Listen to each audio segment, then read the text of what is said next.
day, everyone. Welcome to a series of podcasts on immigrations. And here we have a special guest with us, well-known immigration attorney Mary Kennedy with us. So welcome, Mary. Good morning. Good morning, Raj. Good to see you. To And see then I'm you. excited for the series.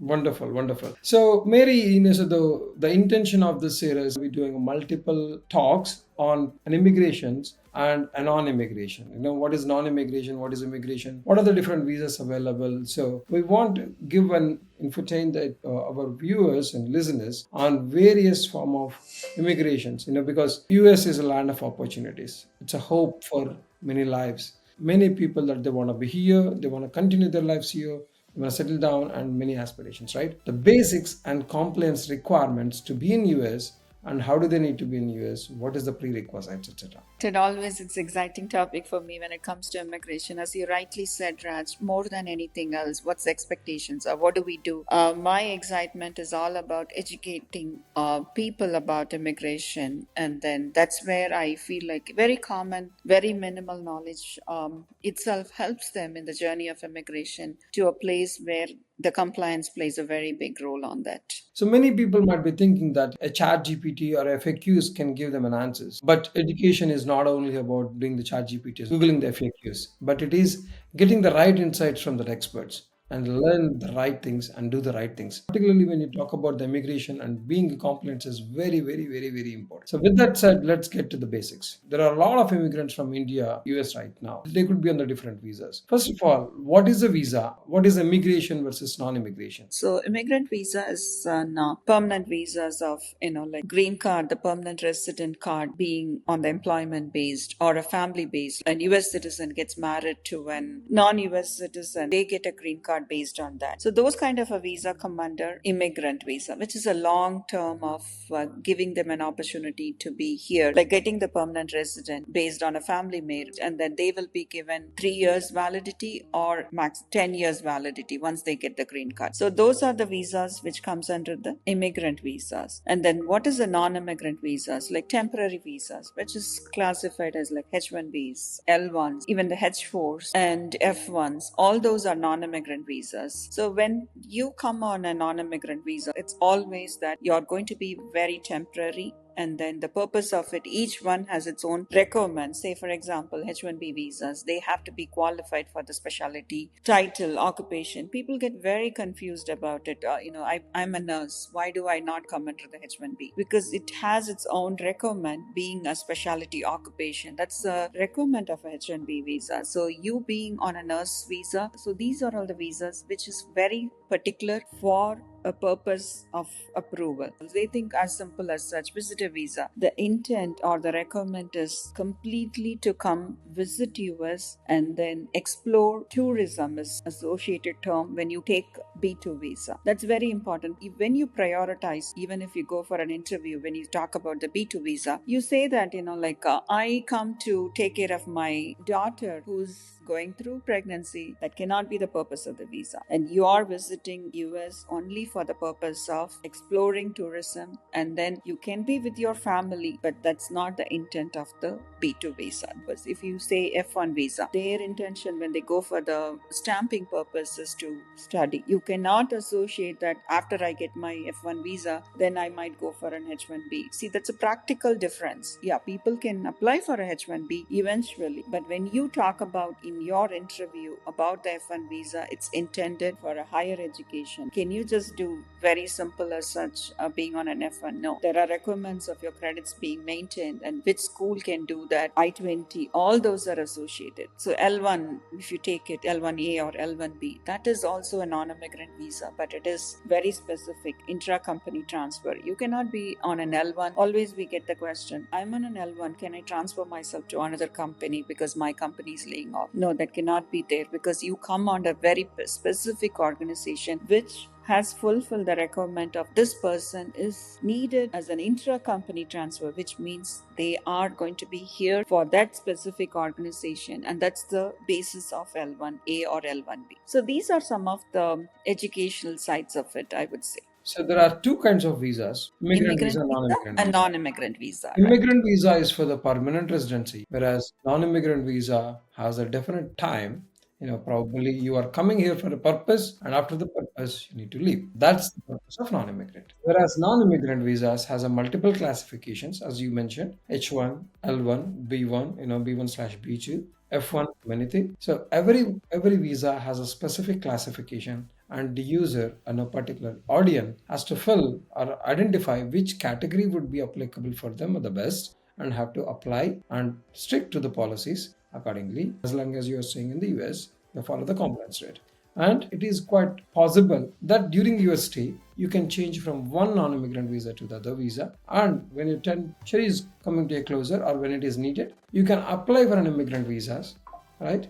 And potentially when the dates are coming, or based on the procedures, you may be eligible and you may be processed for immigrant visas down the line. Is the summary right enough, Mary? Practically so many limitations are there because you just summarized very, very nice. Now, the next point, right? Let's say if an individual needs to come in any of these categories, do they need to have any dependency with any sponsorship, or would an individual come to the US with any of these categories? So it definitely depends on the visa, what you're applying for. Each of them has its own requirements as the basis of it, like a B2 visitor visa or a B1, definitely a business visa. So the B2 visitor visa doesn't need really a person to sponsor you. It can be a self-sponsored as well. If you have an interest to visit US for the tourism, and I had been visiting other countries, is one of the criteria they want to look into it. So definitely doesn't need typical sponsor to do that, but the financial ability to support it, because if you have to come here, one of the very minimum is the expenses on the stay, and then expenses to travel. All those are also to be substantiated when you go for the interview process or to have your stamping. So every criteria has its own requirements, which we can elaborate when we go through it in detail as and when needed. Understood. Many people would love to come here and pursue their dreams. The dreams could be on the education and the living and the travel, or and being on the entrepreneur side, right? So some of the visas that you mentioned probably need a sponsorship, and some of them may not be need a sponsorship. If the intended audience or if the intended user is hoping to do a business or to start here a fresh journey of an entrepreneur line, does he still needs a business partners here, or can he start his own firm and continue to do business associations here? And interestingly, there are many people which I come across right now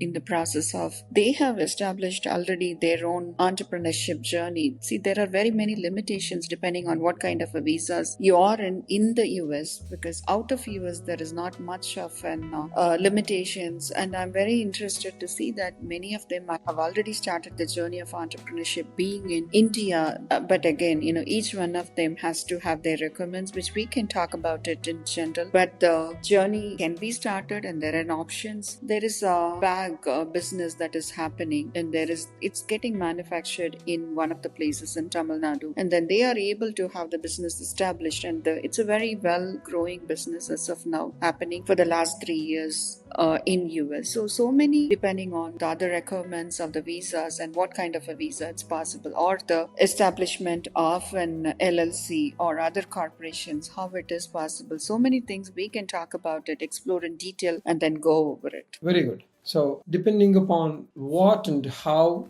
so they're going to perform and what they're trying to accomplish. So depending on that, there would be the legal requirements to address that. Typically, so that could be, based on how much investment and capital and what kind of a business is doing. Based on that, how the corporation would be established. So there would be need to consult with maybe a CPA, and certified CPA, and an immigration attorney together. They have to take a right call. Make sense? To start with an CP who is very well versed in accounting and the laws of US, as well as international legal requirements, as well as an immigration attorney who can help them with the right path and then explore the options. That's a very well said. So the next line on the thought, why an individual needs to be compliant, why it is so crucial, and what is the seriousness if the individual user is not following that? Certain situations and compliance which cannot be changed. So you should have, what's your long-term goal? What's your vision that you're associating yourself? When you make it as simple as such to register an LLC, but if it moves forward to a bigger level of, your growth, how does it help you to visualize or take it on a compliance? See, I'm a person who's very strict about and very conservative about the legal requirements when it comes to US legal laws or compliances, as well as the international. Even if it's not going to be very specific to India, I would say anywhere internationally also. So there are limitations where you will face in the long term growth, and then you see that, oh, can I change it?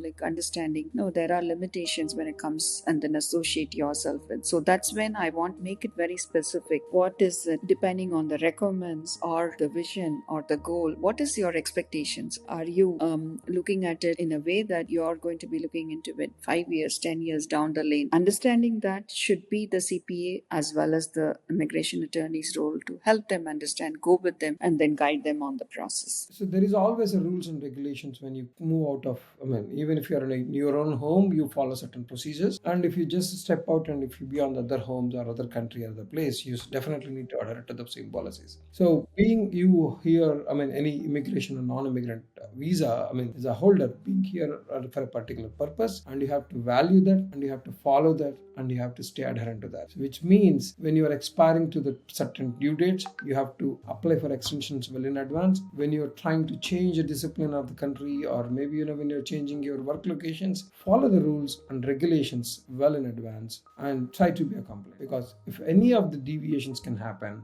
FDSN gets to know about it, and if they see it detained, and then it is going to be a bad remark not only on you and onto the country that you are representing and where you are coming from and your businesses also. So following the rules and regulations and being compliant is very critical. Like how you have your health insurance, you must have an immigration attorney advices, and consultation on a regular basis is very much needed. You need to have an insurance for your immigration status with an immigration consultation. You need to be well adherent to the policies, to know what's happening in the industry, what's happening with the dates, and how do you need to change, all this, so you need to have an immigration attorney with your fingerprints. Am I right? Well said, Raj. I think, it's all summarized very well. Absolutely. And I have one another serious concerning element, Mary. These days, social medias are pretty open, and people can try to comment and anybody can respond to it. So, and I know multiple WhatsApp groups, Telegram channels, and Facebook groups that gives maybe their own personal choices and guidance. What do you think? So the user should follow those and get up to date and consent about this, or what's your recommendation?